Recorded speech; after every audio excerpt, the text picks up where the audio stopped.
فلسنا في حيرة، مهما نزلت النوازل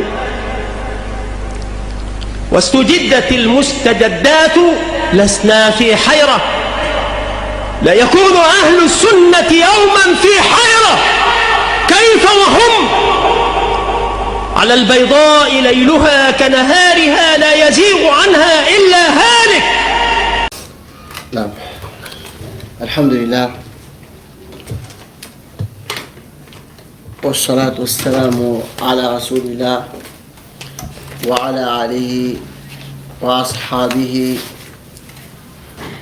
ومن تبعهم بإحسان وسار على نهجهم واستنى بسنتهم واقتفى أثرهم إلى يوم البعث والدين. أشهد أن لا إله إلا الله وحده لا شريك له إقرارا به وتوحيدا، وأشهد أن محمدا عبده ورسوله صلى الله عليه وسلم تسليما مزيدا. أما بعد، nous allons continuer avec notre programme Minhaj al-Muslim. Et nous sommes sur Dars al-Awwal, Minhaj al-Muslim fi talab al-ilm, le chemin du musulman dans la demande de la science. Et nous sommes sur le juz arabe, le 4e point. Les 3 premiers points, il y avait quoi?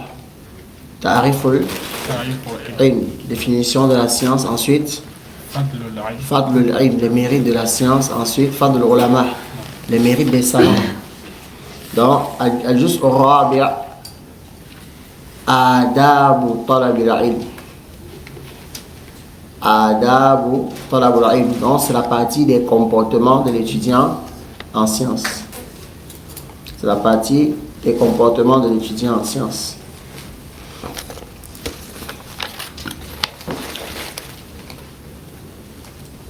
Inna talab al-ilmi laysa maqsura ala al-julusi fi ad-durusi wa sama'i al-kalam wa takrar al-ma'lumat, bal innahu ibadatun jalilatun. Non. Donc, la recherche de la science ne se limite pas au fait de s'asseoir dans les cours, et le fait d'écouter les paroles et de répéter les informations. Takrir al-ma'lumat. Rechercher la science, on ne se limite pas à ça. Ce qu'on vient de citer fait partie de la science. Mais ça ne se limite pas à ça. La science ne se limite pas à ça. Inna talab al-ilm laysa maqsura ala al-julusi fi ad-durus wa as-sama'i al-kalam wa takrir al-ma'lumat wa hadhihi al-ashya'. Ces choses que je cite font partie de la science. Et je ne les ai pas citées dans mon écrit pour les dénigrer. Ou pour dénigrer le fait de s'asseoir. Car il y en a qui vont te dire que la science, ce n'est pas ce que tu fais. Peut-être, il voit que tu ne pratiques pas un élément de la science. Il va plutôt dénigrer l'assise de science. Oui. Donc, il va te dire la science, ce n'est pas le fait de s'asseoir. La science, ce n'est pas une affaire académique. La science, c'est la pratique. Mais avant de pratiquer, il faut l'acquérir. Et pour l'acquérir, il faut la science. Mais ça ne se limite pas. Le fait de s'asseoir, c'est-à-dire pour acquérir la science, il faut s'asseoir. Mais le fait de s'asseoir n'est pas la seule chose dont on doit s'abourer l'étudiant en sciences. Est-ce que vous comprenez? Donc ce n'est pas dans le cadre de la critique de ces éléments comme certains le font. D'autres emploient ces expressions pour démotiver la personne d'aller étudier. Donc, bal innahu ibadatun. Plutôt, la science est un acte d'adoration. Pourquoi je dis ça? Car si on a compris que l'ilm c'est ibada, on sait que l'ibadatu tawqifiyya, l'adoration elle est comment? elle est tawqifi. Ça veut dire quoi tawqifi, hein? C'est que tu ne peux pas. Oui. Mettez-lui de l'eau. Ça veut dire que tu ne peux pas faire quelque chose sans la preuve. Quand on dit que la base d'une chose c'est tawqifi, ça veut dire qu'il te faut le dalil. Donc, si talabul ilm c'est al-ibada, ça veut dire que talabul ilm est tawqifi. Vous comprenez? C'est la méthode par laquelle tu étudies la science. Tout ça, tu dois avoir la preuve. Naam. Bal innahu ibadatun jalilatun.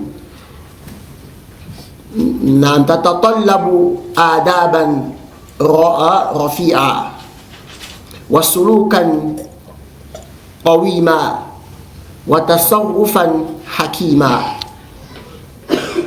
Alors, c'est plutôt une noble adoration qui exige un comportement élevé.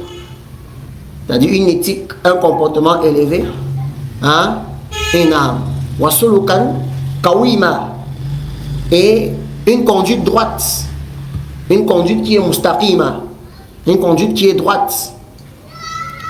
Wa tasarrufa hakima. Et ça nécessite un comportement sage.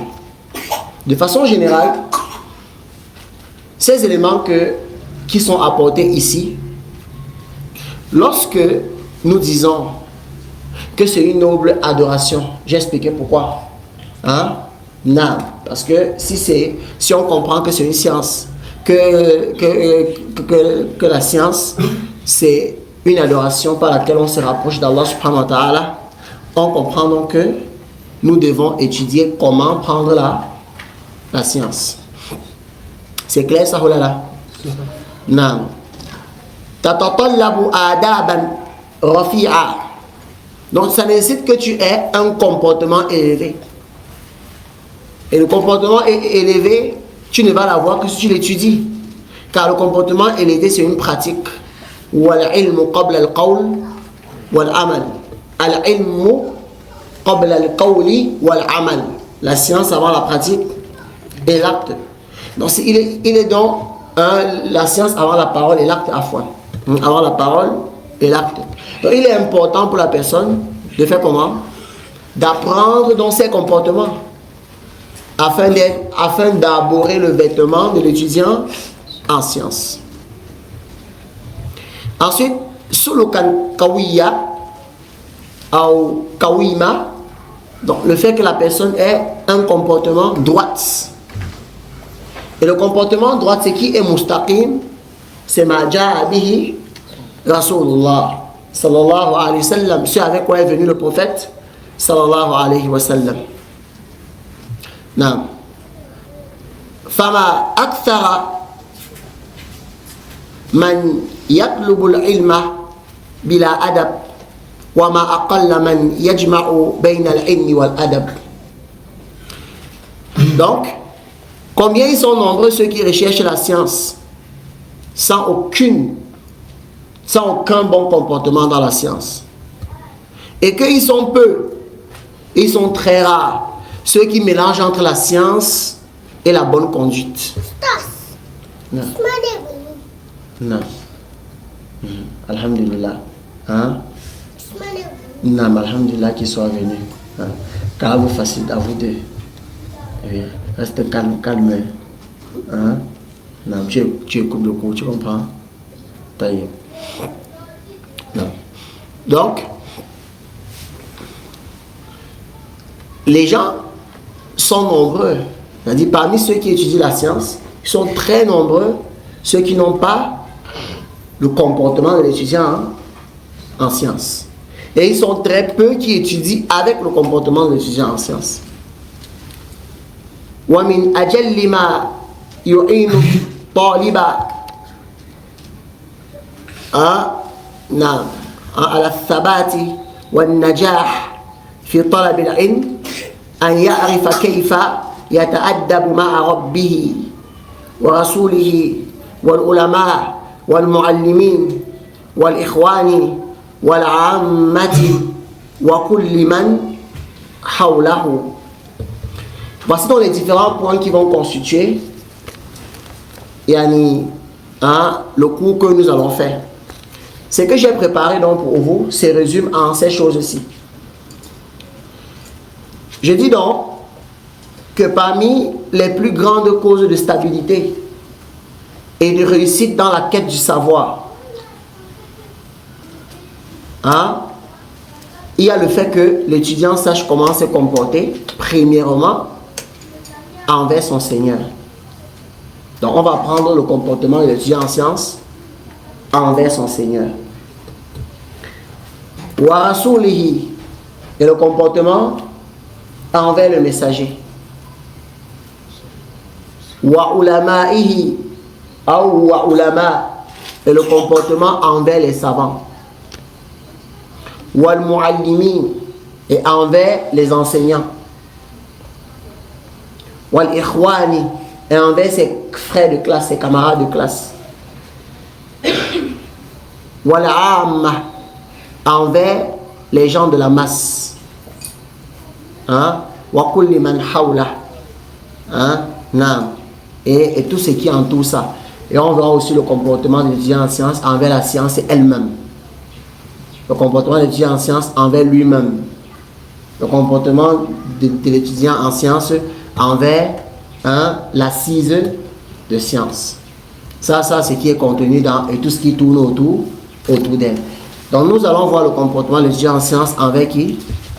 Allah Azza wa Jal. Ensuite, envers le messager, envers les savants, envers ses enseignants, envers ses frères, envers les musulmans de la masse, envers les innovateurs, le comportement envers la science, comportement envers lui-même.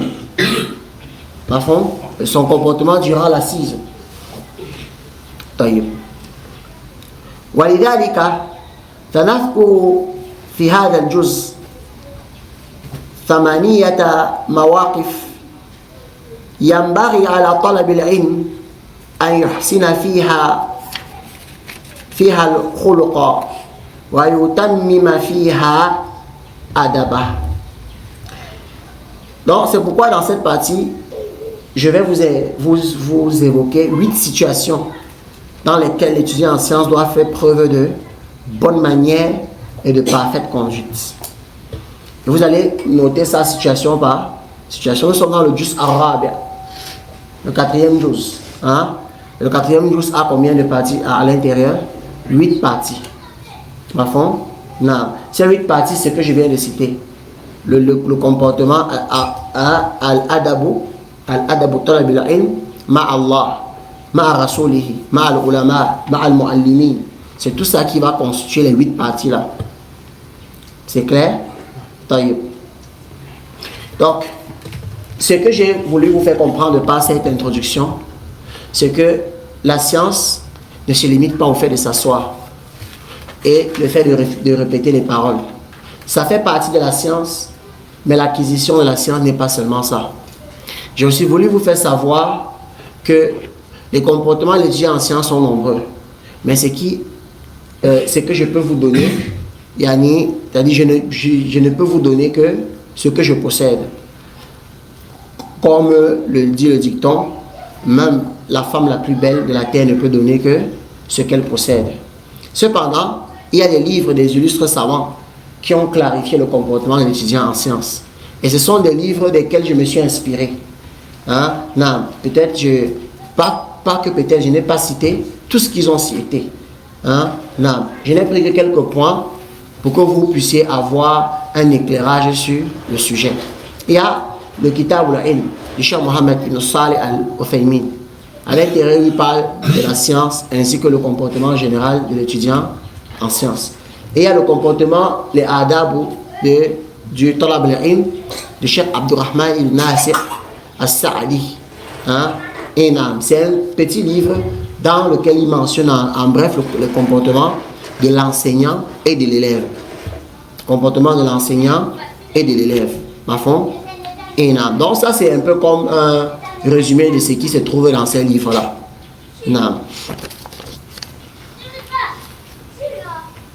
Donc, Babul Awwal, le premier point, Babul Awwal, Adabu talab al-ilmi ma'Allah ta'ala.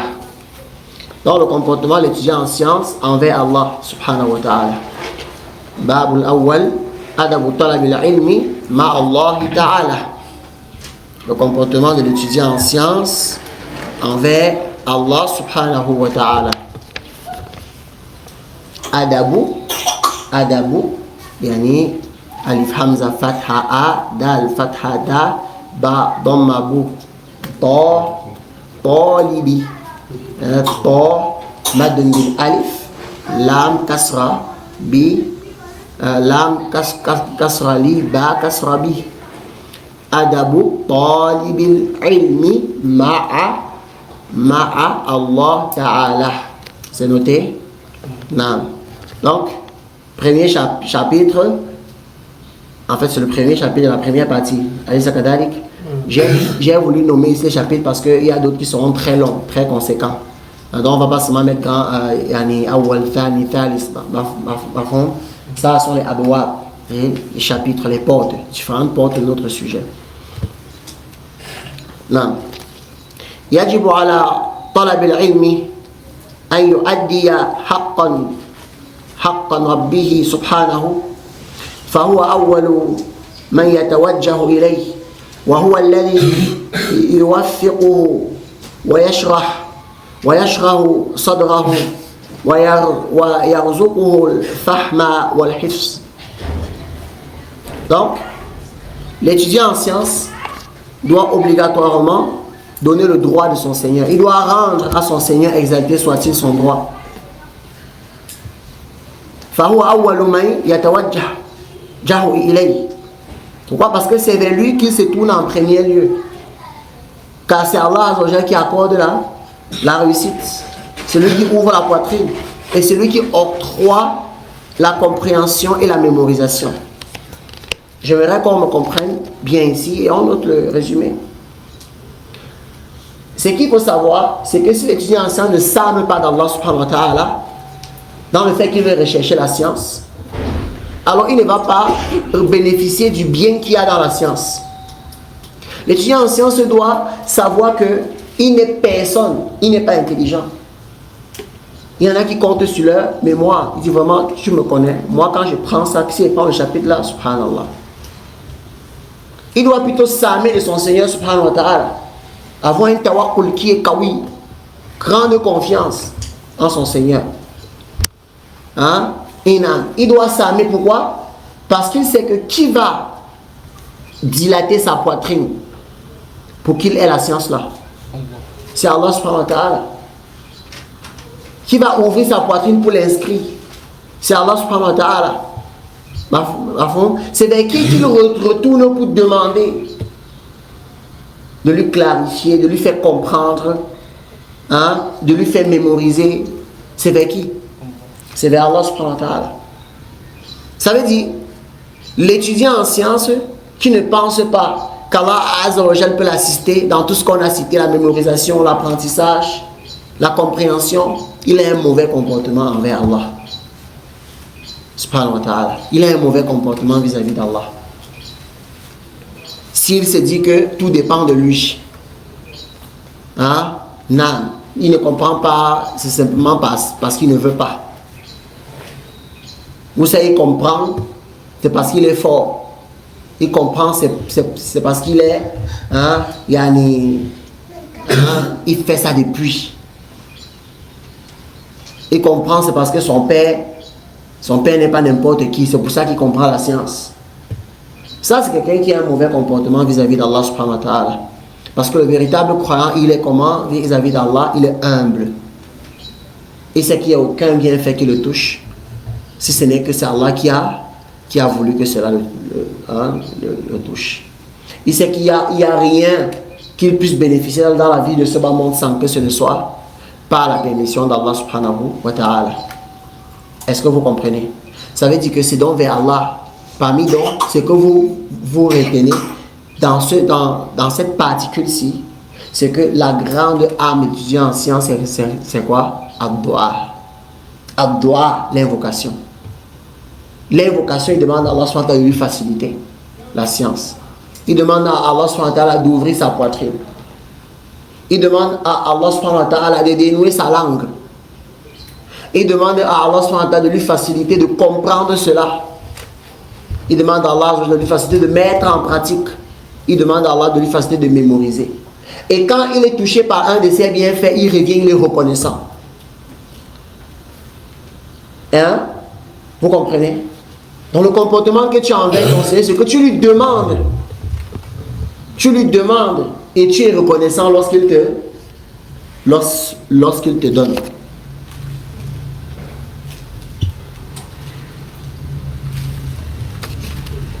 Vous avez compris ce point? Hein? Inam.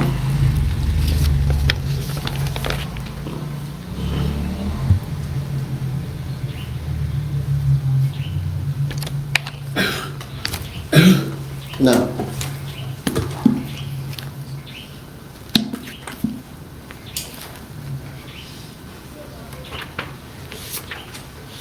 Donc, qu'est-ce qu'on retient de ce point?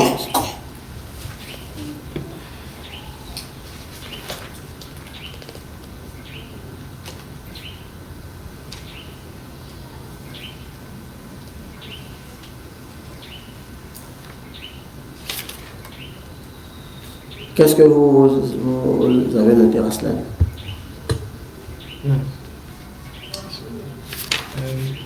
Note que dans ce point, on comprend que l'âme en fait de l'étudiant en sciences, c'est Allah. Et que l'étudiant en sciences ne doit en aucun cas penser que ne doit en aucun cas en fait se limiter à ses propres capacités intellectuelles. Se dire qu'il comprend parce qu'il est fort ou quoi que ce soit. Non, il doit s'en remettre à Allah face à chaque situation et demander à Allah de lui faciliter la compréhension de la religion. Non, il y a une dernière chose qu'on a dit. Et si Allah lui donne, il est reconnaissant. Il est reconnaissant. Et si Allah lui donne, il est reconnaissant. À fond? Non. Dans Surat Al-Taha, Allah subhanahu wa ta'ala, il a demandé à Moussa d'aller vers Pharaon. Voici donc l'invocation que Moussa alayhi salam, qui était un des plus savants de son époque, parce qu'il est le messager d'Allah. Mais avec cette science qu'Allah subhanahu wa ta'ala lui a donnée, Qala Rabbi shrah li sadri wa yassir li amri wahlul 'uqdatan min lisani yafqahu qawli. Inam. Qu'est-ce qu'il a dit? Il a dit: ô mon Seigneur, ouvre ma poitrine, hein? Facilite mon affaire, dénoue ma langue. Vous comprenez, ça veut dire quoi? Dénoue ma langue. C'est-à-dire, rends-moi, fais que je puisse dire une parole que la personne va facilement comprendre. Voilà l'invocation de Moussa alayhi salam. Il a dit: oh mon Seigneur, ouvre mon poitrine. Pourquoi? Il sait que c'est Allah subhanahu wa ta'ala qui va lui ouvrir cela. C'est Allah qui va lui ouvrir les portes de la compréhension. C'est Allah qui va lui ouvrir les portes de la dispensation. C'est Allah qui va lui ouvrir les portes de la mémorisation. Et la compréhension n'est accordée que par Allah subhanahu wa ta'ala. Ce que l'enseignant fait, c'est l'irshad. Ce que l'enseignant fait, c'est quoi? Al-irshad. C'est le fait qu'il t'oriente vers ce qui est bien. Mais le fait que tu sois orienté vers le bien, c'est un tawfiq. Ça c'est min Allah azza wa jal. Dans le fond, man yuridillah bihi khayra yufaqihu fi din. Celui à qui Allah veut du bien, il fait comment? Il fait comprendre la religion. Ça veut dire la compréhension, là, ça vient de qui? De la part d'Allah subhanahu wa ta'ala. Donc ça, c'est la preuve que l'étudiant en sciences doit s'armer du dua. Il doit s'armer de l'invocation. Non. Il doit s'armer de l'invocation. Il doit s'armer de la reconnaissance lorsqu'il lui a donné cela. Allah dit: wa laqad a'tayna Luqman al-hikmata an ishkur lillah. C'est-à-dire, on a accordé à Luqman la sagesse. Et qu'est-ce qu'on lui a ordonné après ça? D'être reconnaissant. D'être reconnaissant. Et la reconnaissance encore va se manifester dans les autres comportements que tu auras après. Parce que vous savez que la reconnaissance, c'est par la langue, dans le cœur et les membres. Par le cœur, tu reconnais que le bienfait, ça vient d'Allah. Tu proclames de par ta langue. Tu proclames. Et après, tu pratiques, tu montres aux gens. Si quelqu'un a besoin de ce dont Allah t'a donné, tu lui donnes. Et tu ne donnes pas quelque chose à quelqu'un, yani, parce que tu veux quoi? Qu'il fasse tes éloges. Hein? Là, tu donnes quelque chose à quelqu'un parce que tu recherches le visage d'Allah. Innama nud'imukum liwajhillah la nuridu minkum jaza'an wala shukura. Et on ne vous a nourri que pourquoi? Pour rechercher le visage d'Allah subhanahu wa ta'ala. Et on ne veut de vous ni remerciement, hein? Ni récompense, ni remerciement. Donc, la première des choses que tu dois savoir, c'est que si tu ne demandes pas la science à Allah subhanahu wa ta'ala, et que tu as l'impression que c'est à l'enseignant que tu viens faire le talab, premièrement, c'est que tu as un mauvais comportement vis-à-vis d'Allah.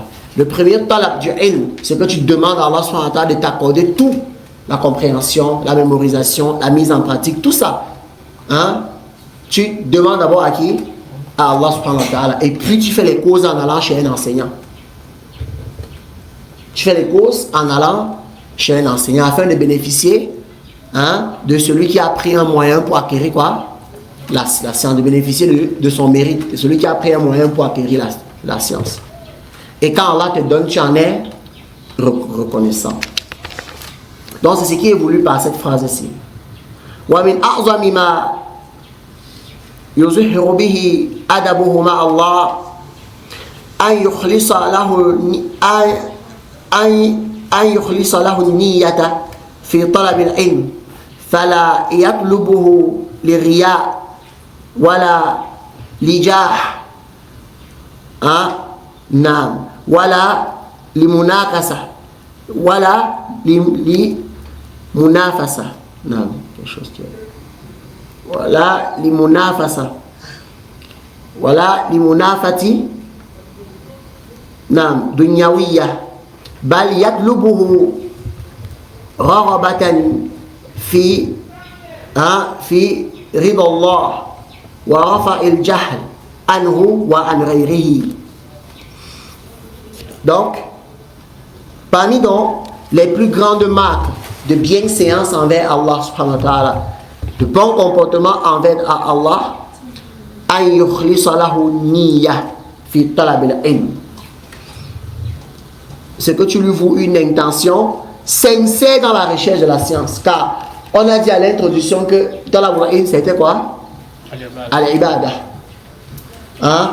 Non. C'est un acte par lequel tu désires te rapprocher d'Allah subhanahu wa ta'ala. Alors, parmi les comportements dont tu dois t'abhorrer, c'est quoi? Al-ikhlas fi niyya. C'est quoi? Hein? La sincérité dans ton intention. La sincérité dans ton intention. Al-ikhlas, ma'didduhu, c'est quoi son contraire? Ashirk. Hein? Ashirk. Le contraire de l'ikhlas, c'est le shirk. Et c'est bien d'expliquer les choses par leur contraire. Et dans le contraire, hein, les choses deviennent comment? Plus claires. Si quelqu'un te demande c'est quoi l'avantage d'étudier la science, tu lui demandes c'est quoi l'avantage de ne pas connaître.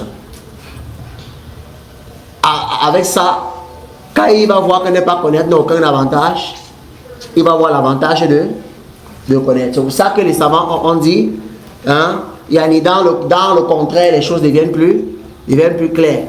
Donc le contraire de l'ikhlas, c'est quoi? C'est le shirk. Et le shirk qui est principalement visé dans la science, c'est le shirk ou le khafi, le shirk caché. Et le prophète sallallahu alayhi wa sallam, il a dit la chose dont il a la plus peur pour sa communauté, c'est quoi? Ashirk al-khafi, yani ar-riya, le shirk caché, l'ostentation. Et le shirk caché, elle ne laisse personne, ni le awam, ni le savant. Il n'y a pas quelqu'un, comme l'a expliqué al-ulama, qui ne peut pas ne pas être tenté par le shirk khafi, conformément à la parole d'Allah subhanahu wa ta'ala, alladhi yuwaswisu fi suduri nas. La personne aura toujours des propositions dans son cœur de faire telle chose pour qu'on dise qu'il est ceci. Alors c'est donc un combat que l'étudiant en sciences doit mener contre sa propre personne. C'est ça le djihad du nafs qu'il doit faire. Et c'est un des plus grands djihads. Le djihad de ses propres passions. Car un nafs, il a 3 états. Un nafs haluhu talathatu. Ces états sont comment? De 3. Il y a un nafsu ammara. D'abord on commence par ammara. Ça c'est l'âme qui ordonne, incitatrice au mal. Ça c'est son état. Et c'est l'état que l'âme aime être dedans. C'est son état de base. Ça c'est l'état de base. Nafsu ammara. C'est l'état de base de l'âme. Il incite la personne à faire le mal. Et parmi ce qui va te toucher, il y a talib al-ilm. C'est quoi?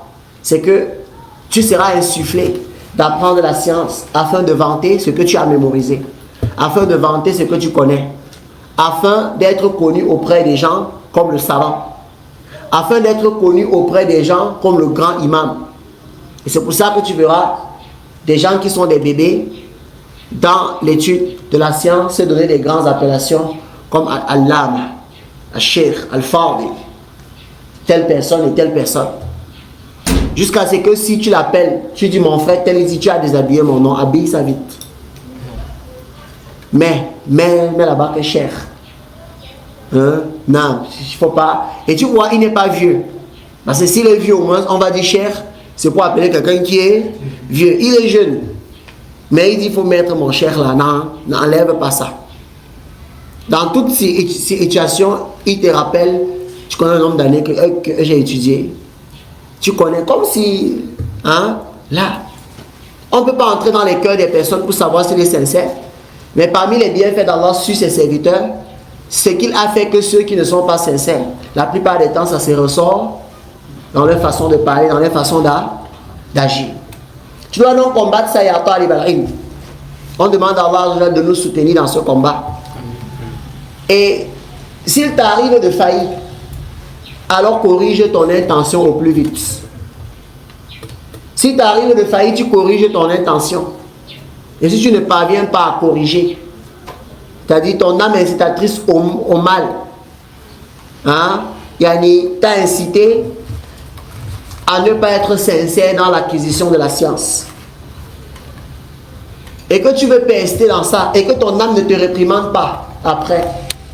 Parce que l'âme du croyant, lorsqu'il est tombé dans un péché, ça devient comment? Nafsul lawwama. Et cette âme, si Allah a juré par elle, la uqsimu biyawm al-qiyamah wa la uqsimu bin nafsil lawwama. Wa la uqsimu bin nafsil lawwama. Allah a juré par celle-ci pour montrer son importance pour le croyant. Car si quelqu'un pêche et après son âme ne regrette pas, c'est qu'il a déjà atteint un niveau où son corps agrée le mal. Et pour que celui-ci fasse le tawbah, hein, ce sera difficile.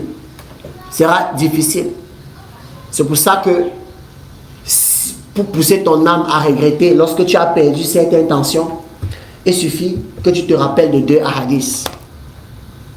Et les 2 sont rapportés par Muslim. Le premier, en fait, prenons 3. Le premier est Mutafaqun alayh.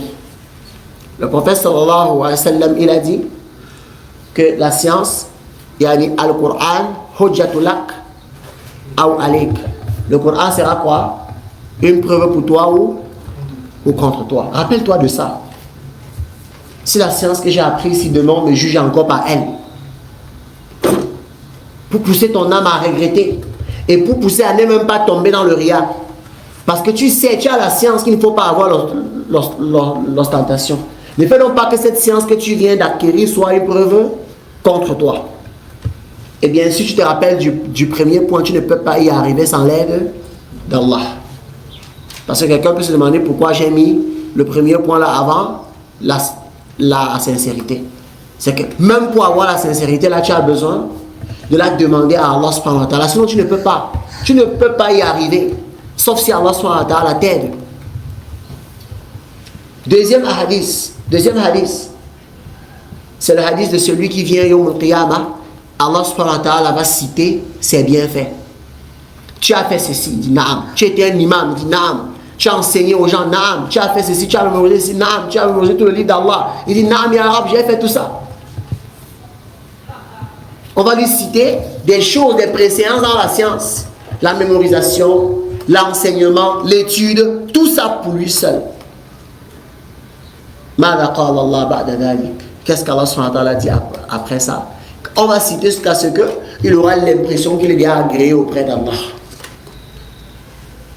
Après Allah subhanahu wa ta'ala va lui dire, parce que notre Seigneur subhanahu wa ta'ala wa makarahu wa makarallah wallahu khayru makirin. Tu ruses, Allah il ruse, Allah est le meilleur dans ça. Toi tu trompais les gens, tu pensais que comme les gens ne voyaient pas ton cœur, même Allah aussi ne voit pas ce qui est dedans. C'est pour ça qu'Allah lui rappelle alors sa ruse. Tu as fait ça, il dit Naam ya Rab, j'ai fait ça.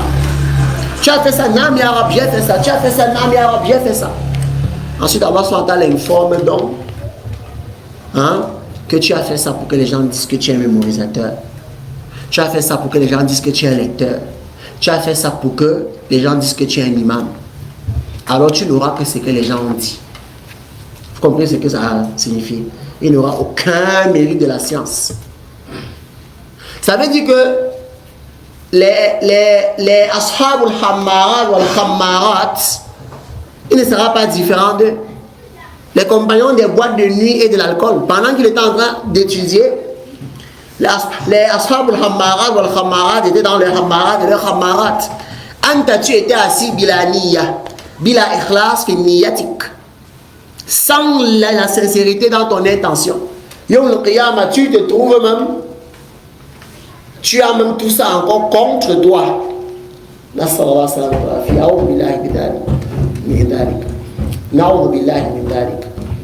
Troisième hadith, si ton âme oublie qu'il faut que tu sois sincère.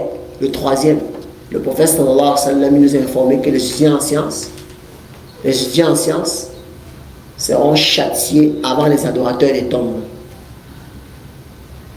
Avant ceux qui adorent les tombes. Et le prophète nous rapporte qu'ils vont se plaindre. Nous, avant eux, comment? Allah subhanahu wa ta'ala va donner une réponse à Allahu Akbar. Quelle est la réponse qu'Allah subhanahu wa ta'ala donnera? Il dit, vous savez, eux, ils ne savent pas. Ça aussi la preuve que même ceux-là seront punis. Parce qu'il y a ceux qui disent que comme nous on ne connaît pas, vraiment on ne doit pas nous punir parce que nous on ne connaît pas. Mais regardez l'étudiant en sciences. Tu passes avant lui. Imagine un peu sa moquerie, car donc tout ce que tu faisais sur la terre là, c'était pour que toi et moi on se trouve encore au même endroit. Pourquoi? La base c'est au niveau de l'intention. La fond et l'âme. Donc on se rappelle de ces différents points là. Donc on a dit que parmi les plus grands comportements dont l'étudiant en sciences doit s'arborer, doit s'habiller, il y a le vêtement de quoi? La sincérité dans l'intention. Sincérité dans l'intention. J'espère qu'en ligne le micro passe. Ça ne bouge plus chez moi. Ça passe? Aboubakr.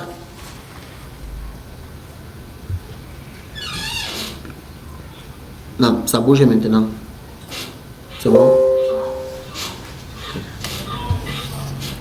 Non. Donc, fala yaklubu l'iriya. N'étudie donc pas la science avec quoi? L'ostentation. N'étudie pas la science avec l'ostentation. Le fait de te faire voir. On a parlé des états de l'âme, non? On a dit que si tu tombes dans le riya, rappelle-toi et reviens. Hein? Yani, tu reviens et que ton âme regrette et que tu te repentes jusqu'à ce que ton âme s'apaise, jusqu'à ce qu'elle devienne nafsu mutuma'inna. L'âme comment? L'âme qui est reposée. Ne sois pas aussi comme les exagérateurs. Quand ils tombent dans un péché, ils se disent qu'Allah ne me pardonnera pas. Ils ne désespèrent de la miséricorde d'Allah qu'un peuple mécréant. Wallahu yuridu an yatuba alaykum wa yuridu alladhina yattabi'una shahawat an tamila azima yuridu Allah an yukhaffifa ankum wa khuliqa insanu da'ifa. Allah subhanahu wa ta'ala, il veut vous pardonner. Et il a créé l'être humain comment? Faible. Et il convient à l'étudiant en sciences de ne pas apprendre avec le ria. Donc parmi tes comportements, tu dois avoir la sincérité dans l'intention qui s'oppose à quoi? À l'ostentation. Ça veut dire que vous pouvez noter ça en deux comportements ou en un comportement. Le premier, être sincère vis-à-vis d'Allah subhanahu wa ta'ala par rapport à la science que tu acquiers et ne pas être ostentatoire. Ou bien mettre dans une seule chose, c'est-à-dire il incombe à l'étudiant en science d'avoir la sincérité dans l'intention et s'écarter de quoi? De l'ostentation. Ça peut faire un point, non? Donc, chacun va voir comment est-ce qu'il va noter. Fala yatlubuhu liriya wala lijah. Tu ne fais pas aussi ça pour la renommée, pour l'honneur. Pour l'honneur. La seule chose, c'est que on te donne les places, on te donne les positions. Quelqu'un qui quitte ici au pays, il va étudier. Quand tu l'entends, tout ce qui cite, c'est dunya. Moi, j'ai appris quand tu pars à Médine, tu rentres, tu es salarié, tu as environ 300 000 par mois, on va te loger, tu as le carburant. Là, voilà son intention. Il dit, c'est vrai, c'est un sacrifice de 10 ans, mais ça va en valoir la peine. Et il va que pour ça. Même s'il arrive, il n'est pas parmi les étudiants qu'ils vont rentrer, ils seront salariés, il va faire l'effort d'être parmi eux. Et c'est ces mauvaises intentions qui poussent parfois les étudiants à être les gens les détourneurs de dons. Parce qu'à la base, il était parti que pour se creuser les tuyaux, pour avoir les dons. Il y a quelqu'un qui a dit un jour que s'il y avait une carte dans les pays arabes, une carte des mosquées au Cameroun, les Arabes peuvent penser que le Cameroun a les mosquées dans chaque rue. Vous comprenez ce que ça signifie? Parce que les dons qu'on verse ici par an pour la construction des mosquées, si les Arabes avaient une carte là où ils dessinaient, la carte sera pleine comme s'il y a les mosquées ici dans chaque rue. Et comme s'il y a la science ici tous les jours. Un frère m'a rapporté la situation d'un imam qu'en fin de mois, ils s'habillent, ils sont nombreux, ils s'habillent, ils s'asseyent sur un banc. Quelqu'un les filme par devant et ils envoient en Saoudi pour dire qu'ils viennent de finir la conférence, ils viennent de finir Dawa. Il faut qu'on finance. Si on dit qu'il n'a pas été sincère, il va dire que tu es entré dans mon cœur. Je ne suis pas entré, mon frère, mais c'est vraiment que ton acte là, c'est l'action de quelqu'un qui n'est pas ferme dans sa sincérité. Non. C'est l'action de quelqu'un qui n'est pas ferme dans sa sincérité. Car Allah subhanahu wa ta'ala nous accorde la sincérité. Non. Donc, il incombe dans le tien de ne pas chercher les honneurs. Est-ce qu'on a dit qu'il n'accepte pas les honneurs?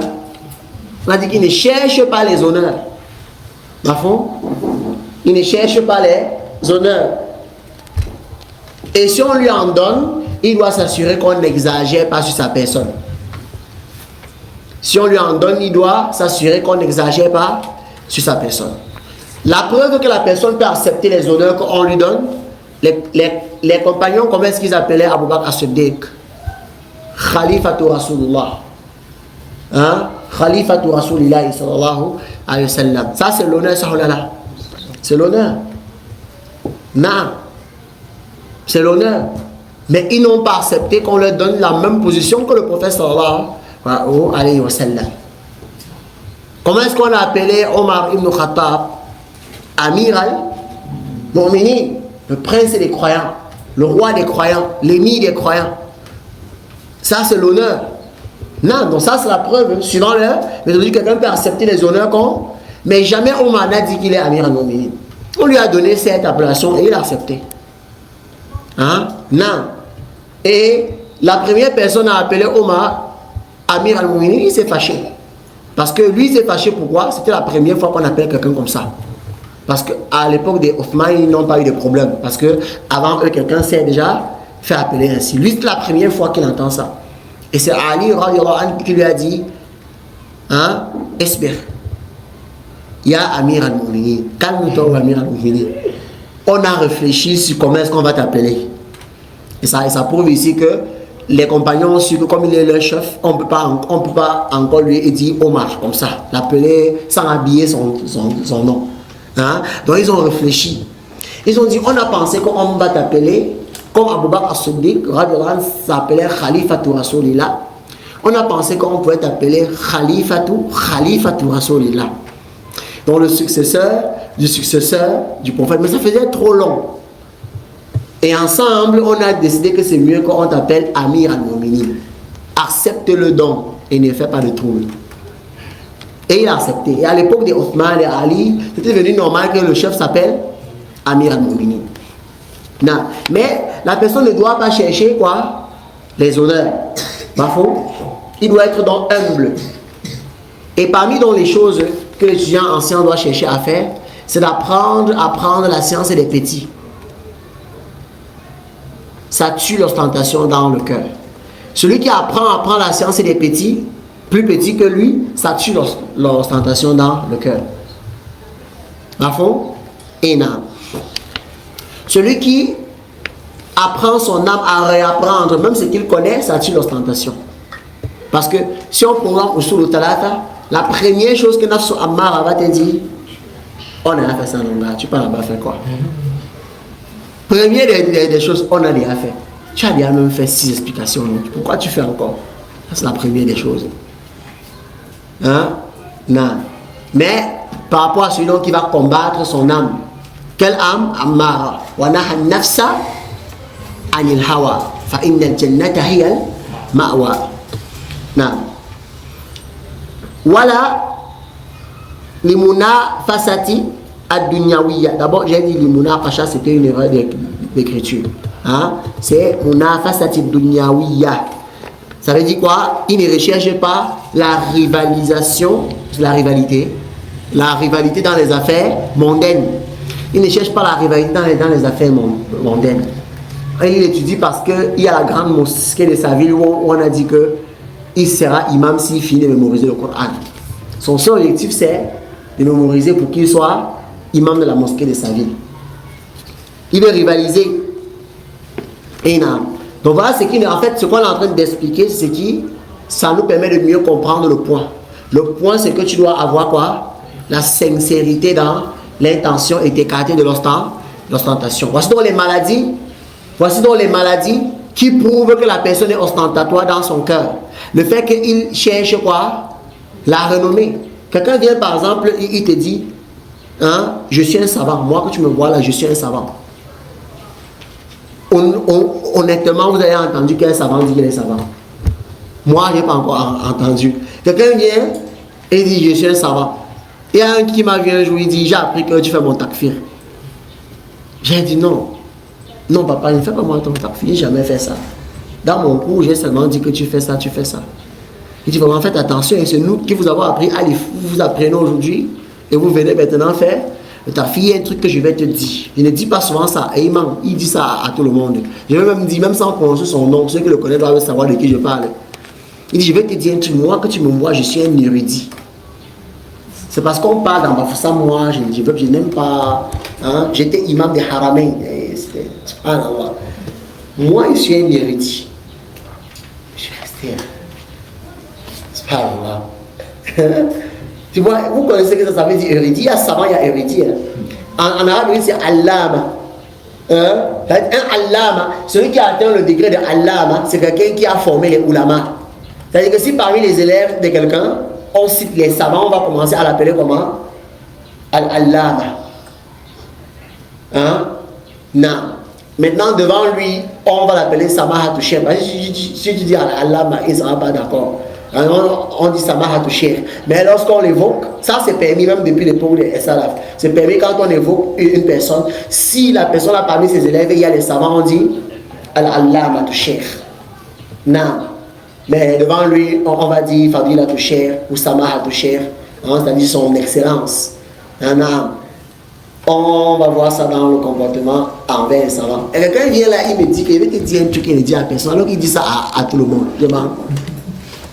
Il ne prononce pas le nom, mais tu connais, non? Non, c'est la preuve que c'est une affaire qui dit à tout le monde, je suis un savant. Que vous devez revenir vers moi et dire, hein, papa?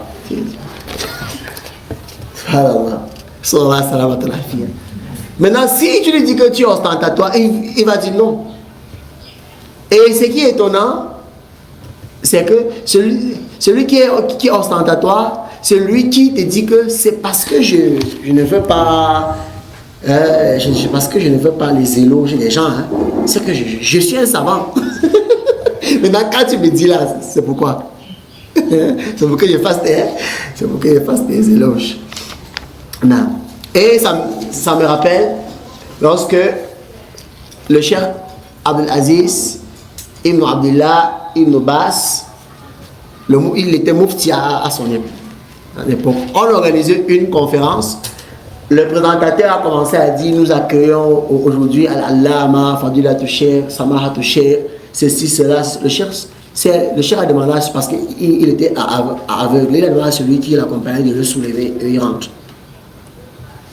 Que soulève-moi, on rentre. C'est la personne qu'on a présentée là, ce n'est pas moi. Oui, et ils attendaient quelqu'un d'autre. Ce n'est pas moi qu'on est en train de présenter. Je parle du Cheikh Ben Baz. C'est lui que les savants disent qu'on n'a pas tort de l'appeler Cheikh al-Islam de notre époque. Le gars a donné les éloges qu'il a dit on part parce que ça c'est pas moi. Subhanallah. Et le présentateur s'est excusé. Et le cheikh a pris la parole, il a beau clarifier ça, clarifier. Il dit qu'il n'est qu'un petit étudiant en sciences. Il faut appeler Al-Albani Allama. Ce n'est pas moi. Allahu Akbar. Et récemment, j'ai suivi une conférence entre 3 grands savants. Le cheikh Abdelrazak Al-Badr, le cheikh Suleiman Al-Salimi Al-Ruhaili et le cheikh Al-Husaymi. Le présentateur passe la parole au cheikh Abdelrazak Al-Badr, que c'est toi qui commences. Ils ont fait 40 minutes dans la situation aussi. Et il a introduit, il dit parmi les comportements de l'étudiant en sciences, c'est qu'il ne devance pas ceux qui sont plus savants que lui. Donc je vais passer la parole au cheikh Saleh Al-Uthaymi. Et pour aussi la parole, il dit c'est parmi les comportements, on ne peut pas devancer celui qui est plus vieux que lui. Il passe au cheikh au cheikh Suleiman il dit qu'on ne peut pas parler avant celui qui fait plus d'efforts. Il a encore donné au cheikh Abdelrazak. Jusqu'à le présentateur a dit demander à 2 de s'asseoir. On laisse un devant, il parle, après devant l'autre de s'élever et il part devant parler. Allahu Akbar. Mais on a les allama ici à Bafoussam. La personne ne doit pas les munafati dunyawiya, donc de faire ça pour rivaliser dans dunya. Bal yatlubuhu gharabatan fi ridallah wa rafa al-jahl anhu wa an ghayrihi. Voilà donc l'intention correcte dont les savants sont d'accord que l'étudiant en sciences doit avoir. C'est quoi? C'est que il recherche la science pour obtenir l'agrément d'Allah, pour enlever l'ignorance de lui. L'iri d'Allah, ça veut dire l'agrément d'Allah. L'iri d'Allah. Waliraf al-jah li nafsihi wa li ghayrihi. Ou al-jah anhu wa an ghayrihi. Qu'il enlève l'ignorance. Donc son intention, c'est de se rapprocher d'Allah par la science, d'enlever l'ignorance de lui et d'enlever l'ignorance des autres personnes. Vous avez compris l'intention qu'on doit avoir quand on cherche la science? C'est quoi? Chercher. Ce n'est pas notre concernant le même comportement là. Maintenant, comme on t'a dit d'avoir l'intention sincère, c'est donc quoi l'intention sincère? C'est ça, non? L'intention sincère, c'est que tu aies pour intention, que tu apprends pour te rapprocher, pour avoir l'agrément d'Allah, pour enlever l'ignorance de toi. Les raf, yani, si tu veux parler de toi, j'étudie la science, les raf, jahal anni, wa an ghayri, wa an ghayrihi. C'est-à-dire que tu enlèves l'ignorance de toi et d'autres personnes que toi. Ghayri nafsi, et d'autres personnes qui ne sont pas moi. Vous comprenez? Ça veut dire que celui qui n'a pas cette intention, s'il a un mauvais comportement envers qui? Envers Allah subhanahu wa ta'ala, parce qu'il n'a pas une bonne intention. Wa min adabi aydan. Donc, c'est le troisième qu'on va citer ici. Wa min adabihi aydan. Parmi ses comportements encore, an yakthura min ad-du'a'i wa ad-dara'a والاستعانة بالله فقد كان الإمام الشافعي رحمه الله يقول شكرت إلى وقيع سوء حفظي فأوصاني بترك المعاصي وأخبرني بأن العلم نور ونور الله لا يؤتاه عاصٍ. Donc, c'est que la personne, parmi les bons comportements, c'est que la personne doit invoquer, supplier, rechercher l'aide d'Allah. Ce qui est voulu par ce point-ci, c'est de revenir vers Allah en cas de difficulté. Chaque fois qu'il apprend, il y a une difficulté, il fait comment? Il revient vers Allah subhanahu wa ta'ala pour demander qu'Allah lui fasse comment? Facilite qu'il puisse comprendre ce chapitre. Le premier point, c'était qu'avant même de demander la science, que tu as d'abord demandé à qui? À Allah subhanahu wa ta'ala. Maintenant, pendant que tu es en train de chercher la science, tu continues à faire comment? À invoquer Allah. C'est ça, non? À le supplier, à lui demander de continuer à faire comment? À t'éclaircir la voie. Vous comprenez le point entre le premier et le deuxième, et le premier et le troisième? Non. Avant toute science, avant de demander à toute personne, tu demandes à qui? À Allah subhanahu wa ta'ala. Et pendant que tu es en train de demander, c'est vers lui que tu reviens en cas de difficulté. Et c'est pour ça aussi que parmi les comportements de celui qui enseigne la religion, c'est qu'il invoque pour ceux qui l'enseignent. Si quelqu'un remarque que la science qu'il enseigne est profitable qu'à lui seul, mais ça, la phrase qu'il disait qu'il se regarde, est-ce qu'il invoque pour ses élèves? Si au bout de 1 an, 2 ans, 3 ans, tu vois les gens ne changent pas, tu enseignes, les gens sont toujours pareils, ne dis pas qu'ils ont la tête dure. Tu les maudis ou bien tu invoques pour eux. Parce qu'il y a des paroles que l'enseignant est le père de l'assise. Et parfois il prononce des paroles comme s'il invoquait contre les élèves. Vos têtes sont trop dures, vous ne pouvez pas comprendre. Ça, c'est quel genre de paroles? Ça, c'est une parole comme s'il aimerait que leur tête reste toujours. Et Allah est pour son serviteur de l'opinion que le serviteur a d'Allah. Donc tu as l'opinion que tu as voulu, c'est ce que tes élèves aient la tête dure. Allah va donc faire que la tête soit caillou. Tu vas parler jusqu'à... tu vas finir même 5 litres d'eau par séance. Puis à la fin, tu vas demander qu'on a dit quoi? Il dit Inna lillahi wa inna ilayhi raji'un. Il n'a rien compris. Donc l'enseignant doit invoquer pour ses élèves, en faveur de ses élèves. Il ne doit pas les oublier dans ses invocations. Il doit demander pourquoi? Parce que le véritable salaire de l'enseignement, c'est que tu dispenses une science que quelqu'un met en pratique. C'est ça le véritable salaire. Quelqu'un met en pratique, l'enseigne, d'autres personnes mettent en pratique. Tu restes maintenant, tu as les hasanats en chaîne. Si ton intention dans la dispensation était ça. La fond? Énorme.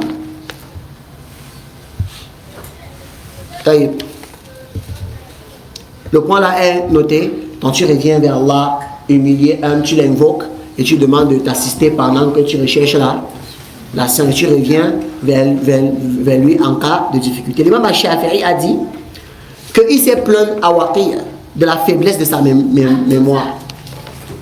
L'imam Shafi'i s'est plaint à Waqi' de la faiblesse de sa mémoire, que sa mémoire est faible. Hein? Et vous connaissez, bon, la choléra, il ne faut pas qu'on... Alors, il dit, Waqi l'a conseillé d'abandonner les péchés. Et il dit, il m'a informé que la science est une lumière. Et cette lumière-là, hein, Allah ne la donne pas à un désobéissant. Hein? Et donc, il incombe donc à l'étudiant ancien de revenir vers Allah subhanahu wa ta'ala. Il fait le tawbah, al-inaba.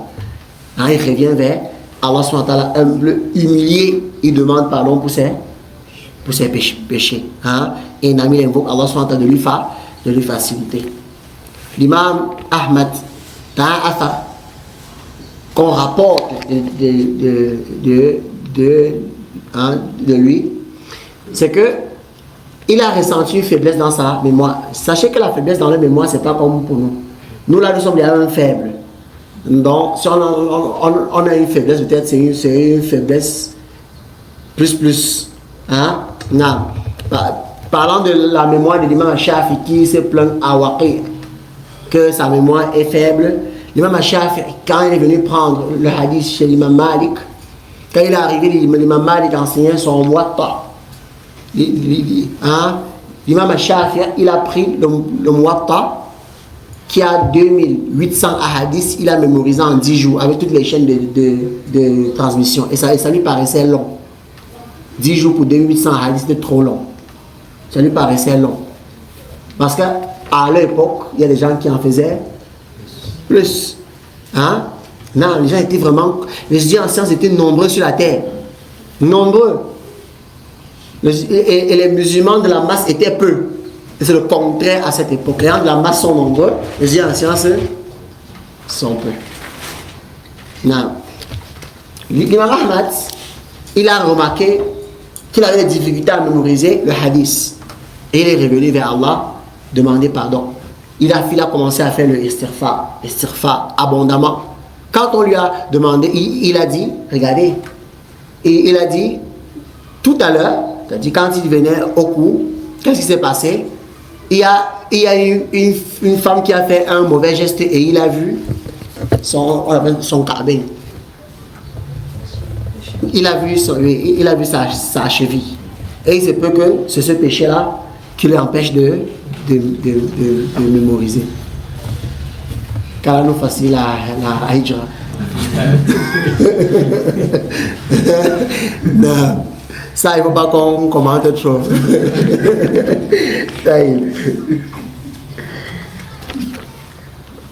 وكذلك يجب عليه أن يجل ربه ويعظمه فلا يتكلم في دين بغير علم ولا يتساهل في الأحكام الشرعية بل يعلم أنه يتعامل مع كلام الله وشرعه ودينه.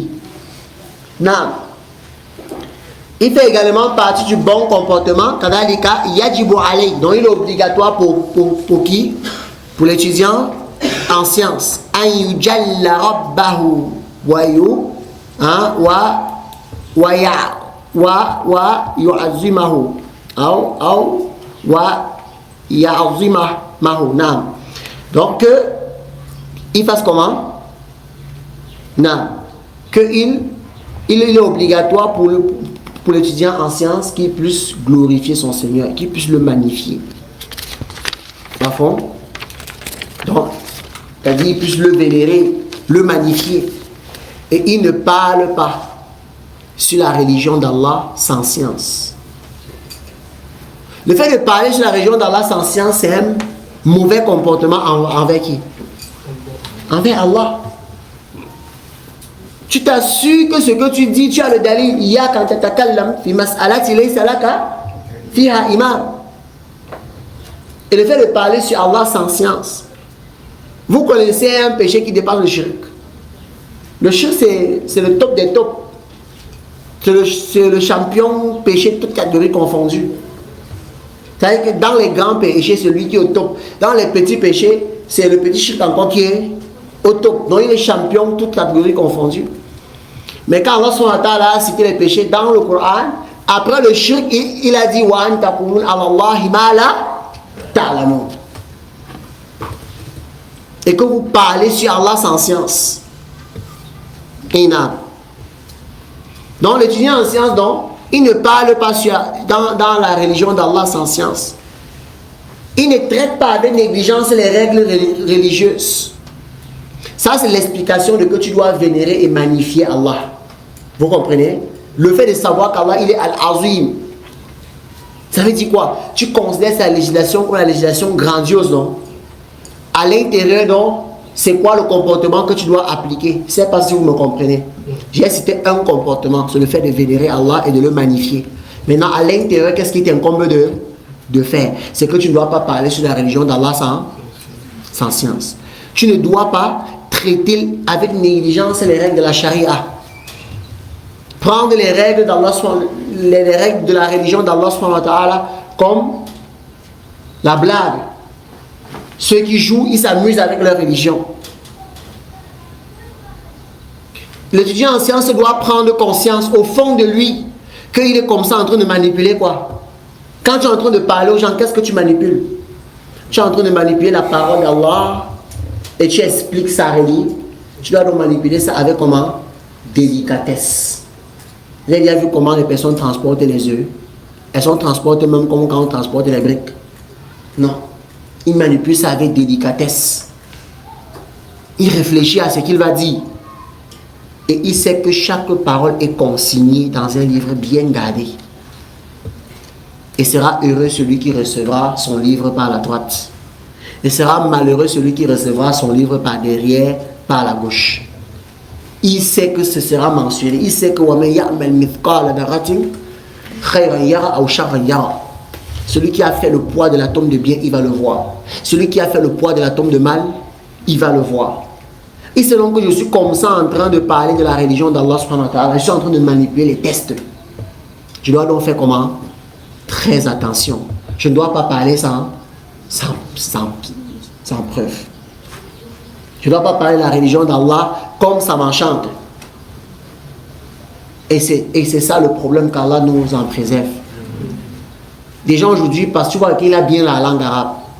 Bien même. Mais parce qu'il a la langue arabe sans la aqidah, il se met à manipuler les versets. Il manipule les versets. Tu vois, il manipule les versets. J'ai entendu quelqu'un faire le tafsir de Sourate Al-Kahf. La partie de Moussa et Khadir. Ou bien Khidr. Il y a beaucoup de façons de prononcer son nom. Contourner. Subhanallah. Après, montrer des choses qui sont permises que les savants n'ont pas vu ça comme ça. Faire un tafsir bizarre. C'était sur le sujet de Al-Madaris al-Arabiyya. Il mentionnait qu'il y a des sciences qu'on ne peut pas voir le bien maintenant et qu'on doit passer par le haram parfois pour voir ce qui est bien. Parce que Khidr avait percé le bateau, après il a cassé, il a tordu la tête de l'enfant. Il y a un péché que Khidr a fait. À la fin, qu'est-ce qu'il dit? Je n'ai fait ça que parce que Allah m'en a informé. Non. Et Khidr n'a rien fait parce qu'à la fin il a tout expliqué. Il a dit pourquoi il a fait ça sur sa fille, non? Il a expliqué pourquoi il a fait ça sur Al-Ghula, sur l'enfant là. Il a expliqué pourquoi est-ce qu'il a reconstruit le mur qui était là. Il a expliqué tout. À la fin, il n'a fait aucun péché. Maintenant, celui qui se mixe avec les femmes, les filles qui enlèvent leur voile, c'est la même chose. Tu vois le gars à l'arabe, la manière qui parle arabe, merde. Mais il te concasse comme ça, tu vois les gens qui sont assis disent Allah Akbar. Un musulman qui a atteint le niveau de professeur agrégé en langue arabe. Il étudie la langue arabe pendant près de 36 ans de sa vie. Le gars te dit que le jeûne du mois de Ramadan n'est pas wajib. C'est pas obligatoire. Il prend le verset, il fait le moudaf, il concasse. Après il dit que ce n'est pas wajib. Subhanallah.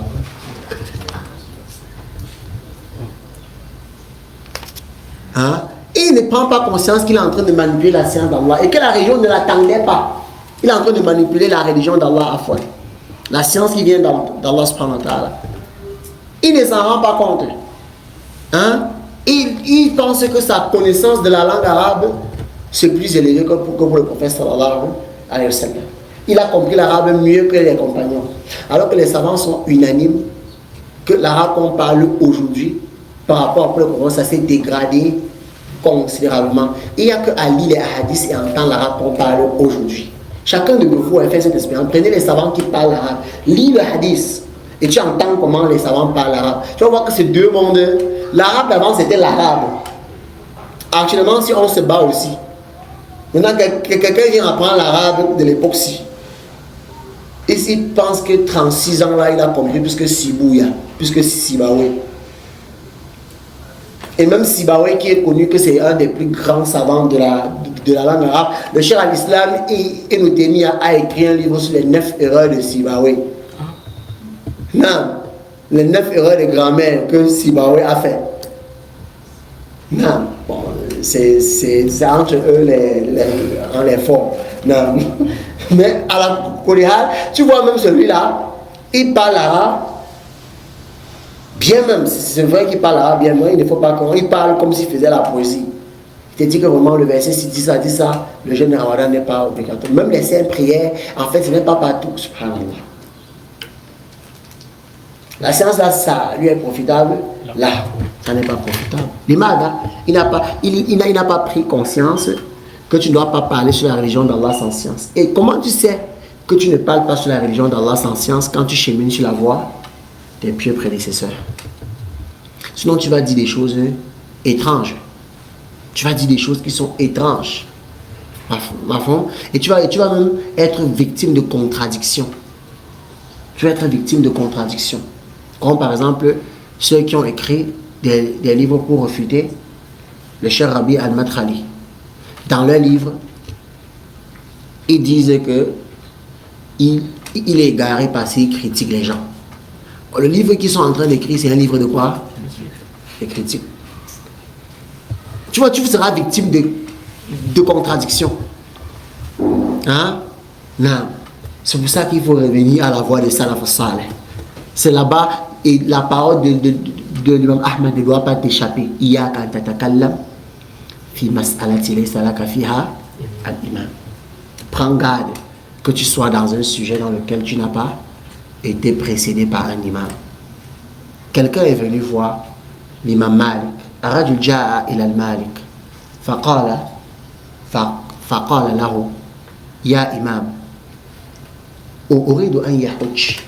Il dit, ya imam, je veux faire le pèlerinage et je veux me mettre en état de sacralisation min indi qabri rasulillah sallallahu alayhi wa sallam, à côté de la tombe du prophète sallallahu alayhi wa sallam. Or, on se met en état de sacralisation au niveau du miqat. C'est là-bas qu'on se met en état d'ihram. Il dit non, moi je vais sauter ça là, je ne vais pas là-bas. C'est quelques distances que j'ai ajoutées.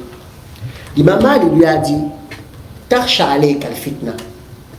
J'ai peur pour toi de la fitna. Et le rapporteur dit, il a répondu à l'imam Malik comme si aïe fitna ya Abdullah, aïe fitna. Hein? Si pas de quelle fitna. Ce n'est qu'une distance que j'ajoute. Ce n'est pas grave. Et je le fais par amour du prophète sallallahu alayhi wa sallam. Au lieu de faire ça là, je préfère faire ici. L'imam Malik a encore dit, la taf'al, ne fais pas ça. Je crains pour toi la fitna. Il dit, c'est quelle fitna? Il dit, aïe fitna huwa a'zam. C'est quelle fitna qui est plus élevée? Anta zun, annaka ji'ta bi amri huwa afdalu mimma ja'a bihi rasulullah. Tu penses qu'il y a quelle plus grande fitna que tu penses que tu es venu avec une affaire qui est plus élevée que celle avec laquelle était venu le messager d'Allah? Il y a quelle fitna qui est plus grande? Il a dit de commencer là, tu dis que non, je vois que je veux commencer ici. Prends donc garde d'adopter une position sur laquelle tu n'es pas précédé par un imam. À fond, et non.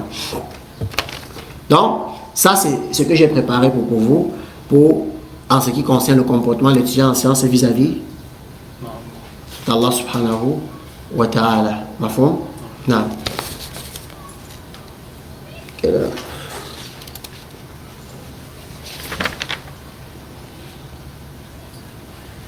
Non. Donc, je vais juste résumer ce point. Hein? Je vais juste le résumer. L'autre point un peu plus long, on va l'engager dans la prochaine assise. Je vous demande vraiment d'être patient, parce que le but c'est que lorsqu'on sort de chaque DAS, on ait vraiment beaucoup d'outils pour, comme on l'a dit, le cours c'est Minhaj al-Muslim, la voie du musulman, que tu aies vraiment la voie dans la recherche de la science. Et cette science-ci que je vous donne, ce n'est pas suffisante. Ce n'est qu'un résumé de ce que j'ai pu moi-même apprendre. Il convient à la personne de continuer à les étudier. Et Akhoun al-Fadil, Mounir ibn Ahmad al-Maghribi, dans la section Ulum A'la, il a peut-être 3 à 4 livres qu'il a expliqués sur le sujet-ci. Adab le comportement de l'étudiant en sciences, et c'est plus détaillé, c'est un grand étudiant en sciences, vous allez forcément avoir beaucoup plus d'informations que ce que je vous fournis. Non. Donc ici, on a vu que l'étudiant en sciences doit bien se comporter envers son Seigneur, subhanahu wa ta'ala. Il doit demander la science à Allah, subhanahu wa ta'ala, et faire des causes. Pourquoi est-ce qu'on dit qu'il doit faire des causes? Il ne doit pas être comme Soufi, qui pense que Allah vient de télécharger la science directement dans la tête. Et ils ont pris cette notion-là de qui? Des chrétiens. Et j'ai entendu quelqu'un c'est quoi? C'est Kargaria. Les Karkaria. Hein? Et il se moquait du Cheikh Salih al-Fawzan. Et il dit, regardez ce qu'ils appellent Al-Allama. Il enseigne en lisant dans des livres. Alors que notre Cheikh Mohammed Al-Kafka, il ne lit pas dans les livres. La science lui vient directement pendant qu'il nous enseigne. Et pour lui, c'est une vantardise pour montrer que son cheikh est al-haq.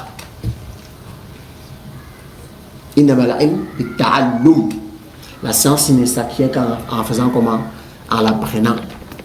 La science ne s'acquiert qu'en l'apprenant, et il est important d'avoir de bons comportements. On ne peut donc pas commencer à t'enseigner de donner le droit des créatures avant qu'on ne t'enseigne le tawhid qu'il y a dans la recherche de la science, parce que ça c'est le tawhid. Le comportement vis-à-vis d'Allah, c'est le tawhid. Le fait que ton intention, le fait que tu lui demandes, tout en sachant qu'Allah subhanahu wa ta'ala dit on ne demande pas à Allah subhanahu wa ta'ala en doutant s'il va donner ou pas. Là, on demande à Allah subhanahu wa ta'ala en sachant qu'Allah subhanahu wa ta'ala donne. Et quand quelqu'un invoque, quand quelqu'un demande à Allah subhanahu wa ta'ala, il sera exaucé, parce qu'Allah a promis d'exaucer. Mais il peut ne pas être exaucé par la chose qu'il a demandé, mais il sera exaucé. Pourquoi on ne met pas le Inch'Allah ici? Hein? Parce que Allah a dit, hein? Allah wa qala rabbukum ud'uni astajib lakum. Tu demandes, il va te donner. Maintenant, c'est plutôt ceux-là qui gaspillent leurs invocations. Ou ça, il invoque, il pêche dans l'invocation. C'est-à-dire, il invoque en doutant si Allah peut lui donner. Maintenant, quand vous invoquez, quand vous demandez la science à Allah subhanahu wa ta'ala, parmi les bons comportements dans l'invocation, c'est que le serviteur n'entre pas trop dans les détails. Parce que celui qui détaille, c'est comme s'il conférait à son Seigneur l'incapacité de connaître son besoin. Vous voyez que la plupart des invocations que le prophète a enseignées sont des invocations comment? Générales. C'est général. Non. C'est une invocation générale. C'est pour ça qu'en écoutant un cours du chef à Chouaïr, il a dit, quelqu'un il peut dire, Ya Allah, je veux avoir une bonne compréhension.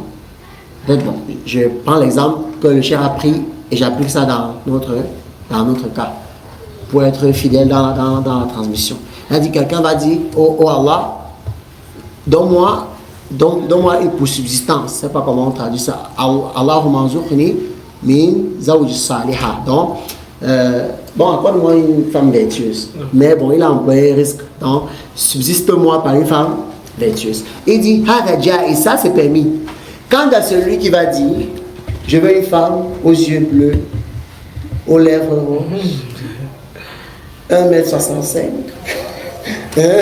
Non, ça c'est quelqu'un qui fait la futilité dans l'invocation. Parce que le fait de dire que tu veux une femme vertueuse, ça couvre tout. Une femme vertueuse de qui je pourrais avoir une descendance vertueuse, c'est fini. L'invocation est générale. Donc, si on va appliquer dans un autre cas, quelqu'un peut être persistant, oh Allah, accorde-moi la science de la religion. Hein? Ou ça, il prend l'invocation du prophète sallallahu alayhi wa sallam. Allahumma inni as'aluka ilman nafi'a wa rizqan tayyiba wa amala mutaqabbala.